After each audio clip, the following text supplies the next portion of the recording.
Dans le livre de Juges, je ne sais pas si vous avez eu l'occasion de le lire un peu. Dans le livre de Juges, cela vient juste, l'histoire de Juges, s'il faut parler du contexte, c'est juste après Josué. C'est-à-dire ça se passe comme après que Josué soit parti et tous les anciens qui avaient connu Josué et Moïse sont morts. Les juges, c'est à ce moment-là que ça se passe. Ok? Qu'est-ce qui arrive? C'est que le peuple se trouvait en Israël, en Égypte, ils étaient prisonniers. Dieu a suscité Moïse 430 ans après qu'ils étaient prisonniers là-bas. Dieu a suscité Moïse qui les a fait sortir.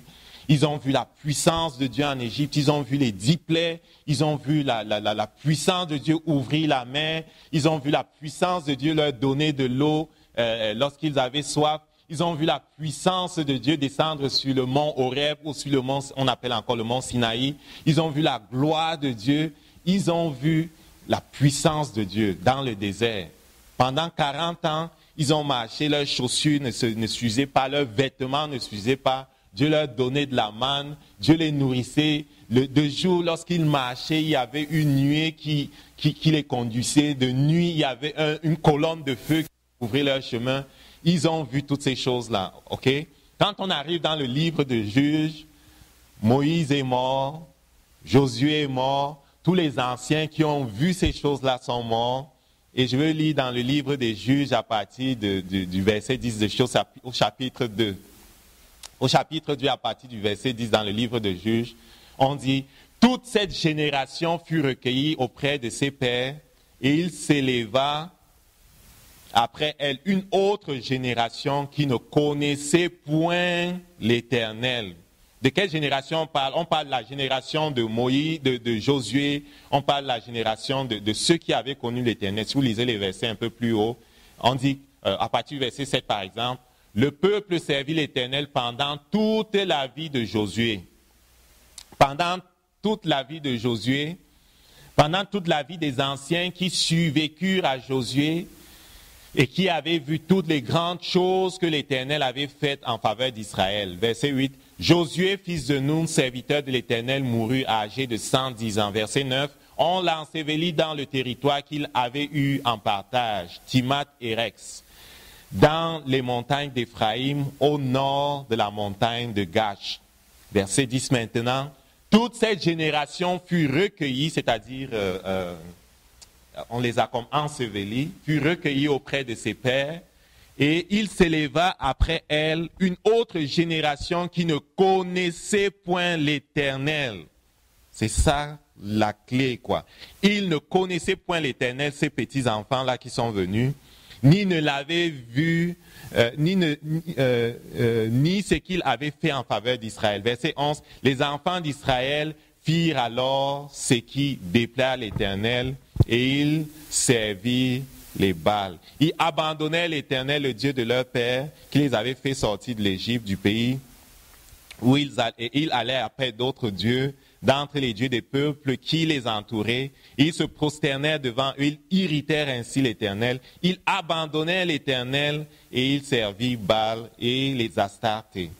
En fait, plusieurs fois dans le livre des Juges, on dit que il y a une phrase qui revient plusieurs fois et la phrase c'est que chacun faisait ce qui lui plaisait. Chacun faisait ce qui lui plaisait. Et on voit pourquoi chacun faisait ce qui lui plaisait. C'est parce qu'ils ne connaissaient plus Dieu. Et parce qu'ils ne connaissaient plus Dieu, eux-mêmes, ils ne connaissaient plus qui ils étaient. Ils allaient donc après d'autres dieux pour leur secours. Ils allaient après les dieux des peuples étrangers pour demander la faveur de ces dieux-là pour les récoltes, pour demander la faveur de ces dieux-là pour leur santé, pour demander la faveur de ces dieux-là pour la protection.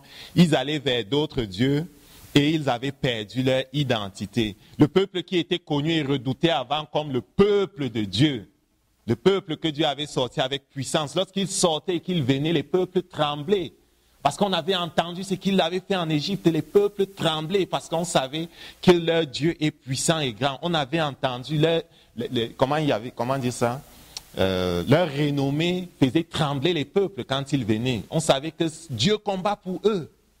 On savait ça. Les murs de Jéricho, on avait entendu que les murs de Jéricho avaient été renversés. La mer Rouge avait été ouverte.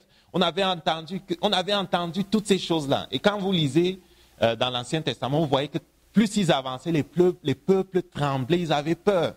Il y a même un peuple, celui de Gabaon, qui s'est déguisé, qui a envoyé des gens sales venir vers eux pour faire alliance avec eux, disant que faisons alliance et nous on sera vos esclaves, on va s'occuper de vous. En fait, on habite très loin, on n'est pas à côté de vous, parce qu'ils avaient reçu comme indication de détruire tous les peuples qui étaient dans leurs environs pour s'assurer qu'il n'y a aucun risque de copier leurs coutumes.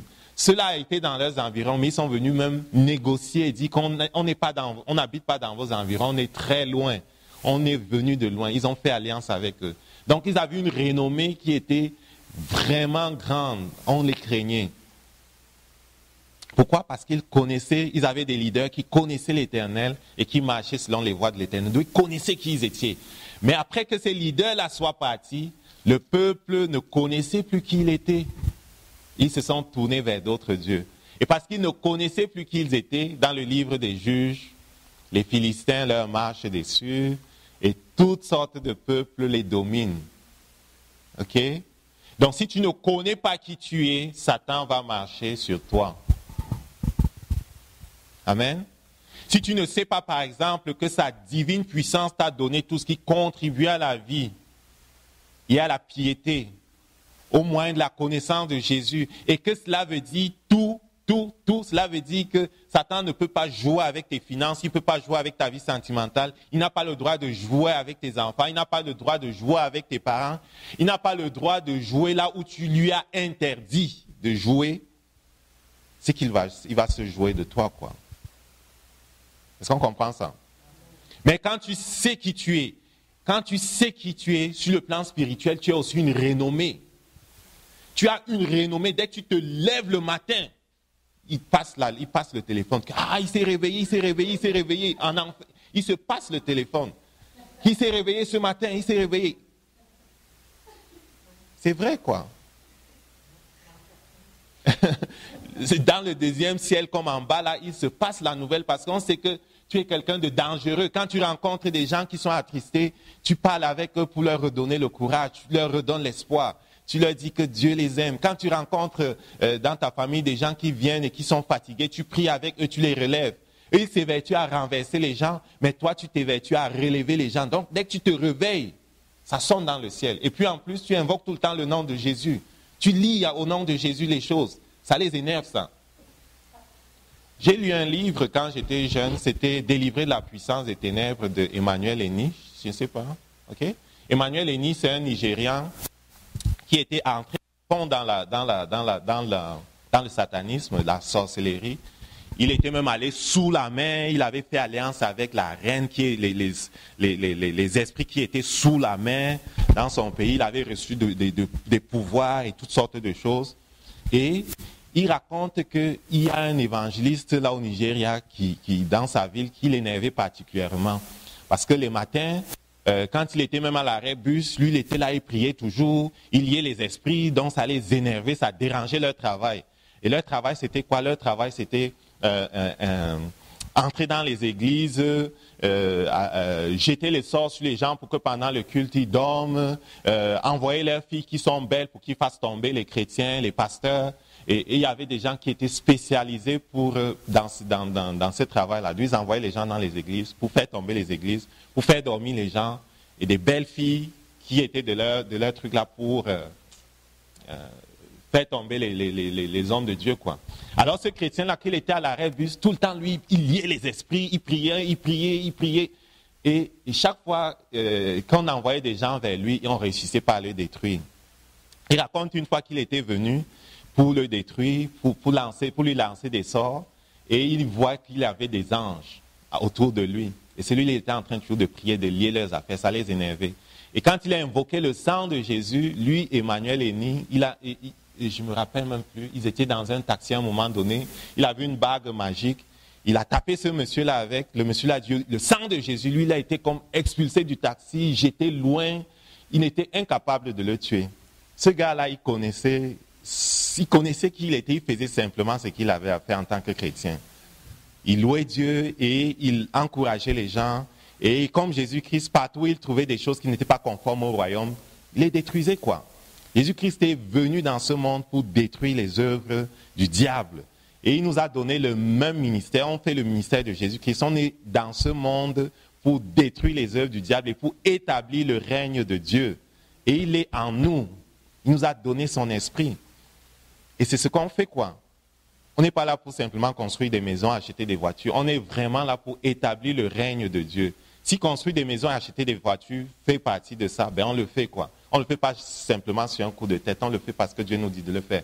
Donc ce chrétien-là, il connaissait son identité et il marchait dans cette identité-là. Il connaissait son Dieu. J'ai parlé du livre de Juste parce qu'on a en face des gens qui ne connaissaient pas qui ils étaient et qui connaissaient des défaites.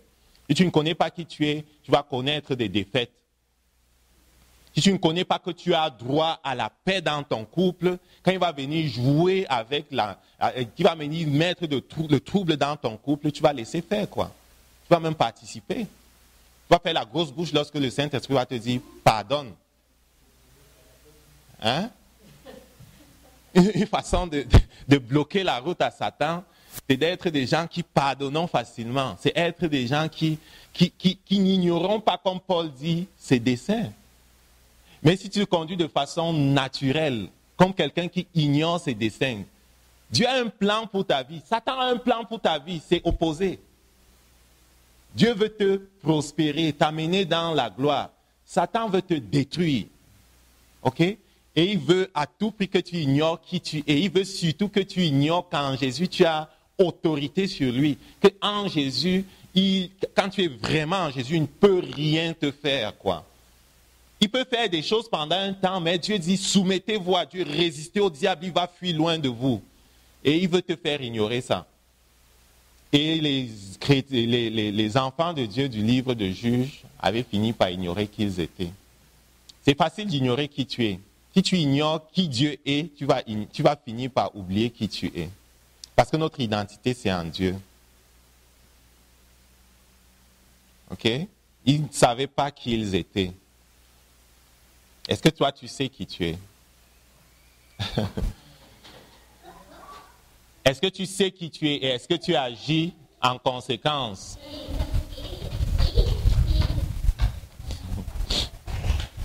Amen. Lorsqu'il vient jouer dans ta famille, qu'est-ce que tu fais? Lorsqu'il vient jouer avec tes finances, qu'est-ce que tu fais? Comment tu réagis? Est-ce que tu pleures ou est-ce que tu te mets debout et tu dis assez? Je ne me laisserai pas faire. Je sais qui je suis.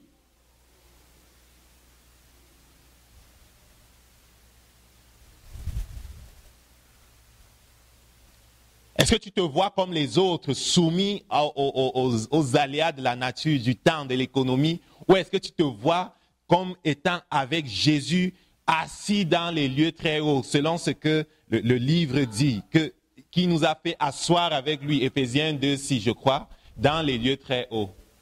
Est-ce que tu te vois assis avec Dieu dans les lieux très hauts, au-dessus de ce que Satan fait? Ou est-ce que tu dis que tout le monde dans ma famille, je ne sais même pas quoi là. Mon père est mort de crise cardiaque, c'est sûr. Mon oncle, il est mort de crise cardiaque. Moi aussi, je veux mourir de crise cardiaque. Mon grand-père, il est mort. Il y en a qui disent, mon père, il est mort à 50 ans. Mon grand-père, il est mort à 50 ans. Mon arrière-grand-père, personne de nous n'a dépassé 50 ans. Donc, je suis sûr que je vais mourir à 50 ans. Mon grand-père, il a fait 4 divorces. Mon père, il a fait 4 divorces. C'est sûr, moi aussi, je vais faire 4 ou 5 divorces. Est-ce que tu te vois enchaîné dans les patterns qu'il y a dans ta famille ou dans la vie de tes amis? Ou est-ce que tu dis, parce que je suis de Dieu, ces patterns-là s'arrêtent? Le sang de Jésus a arrêté ces patterns-là, ça ne se reproduit pas dans ma vie. Que ce soit les patterns de la pauvreté, ça ne continue pas avec moi parce que Christ a été appauvri pour que je sois riche. Mon grand-père n'était peut-être pas riche, mais je vais être riche en Jésus et pour sa gloire. Ils sont tous morts à l'âge de 6. Je vais vivre longtemps. Décelez les patterns qu'il y a dans vos familles et confessez le contraire. Ne dites pas que ça va mal dans l'économie, ça va mal aller dans ma vie, ça va mal aller avec ma tante, avec mon oncle, ça va mal aller dans ma vie. Non, non, non, non, non, non. Il se peut en effet qu'il y ait une malédiction dans ta famille, il se peut en effet qu'il y ait un certain pattern, mais tu n'es pas obligé de t'associer à ce pattern-là. Parce que le sang de Jésus, c'est la ligne de démarcation. Et ces derniers temps, le Saint-Esprit me donne de prier de cette façon. Je dis à Satan que le sang de Jésus, Jésus est ma Pâque, il est ta Pâque aussi.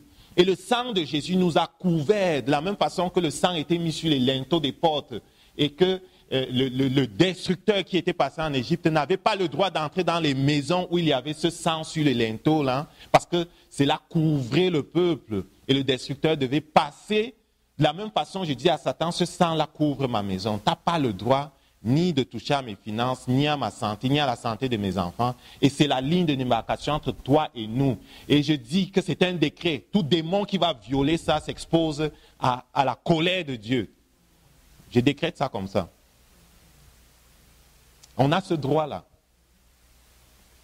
Et Dieu dit que, pourquoi je décrète ça comme ça? Parce que Dieu l'a déjà fait. J'ai la base. Dieu a dit qu'on lui appartient, que les murs de notre maison sont devant ses yeux et qu'il nous protège, quoi. Il est notre protection. Et quand tu as une parole de Dieu qui parle de ta protection et de ce que Satan ne peut pas toucher à ce qui appartient à Dieu, tu peux décréter des choses comme ça. Et je sais que s'ils s'amusent à violer ces décrets-là, ils vont être frappés. Quand je dis ça, je ne dis pas pour jouer, je dis vraiment en sachant que s'ils s'amusent, un esprit humain ou un esprit démoniaque, s'ils s'amusent, ils vont être frappés. J'ai mis un décret. Amen. Donc quand tu sais qui tu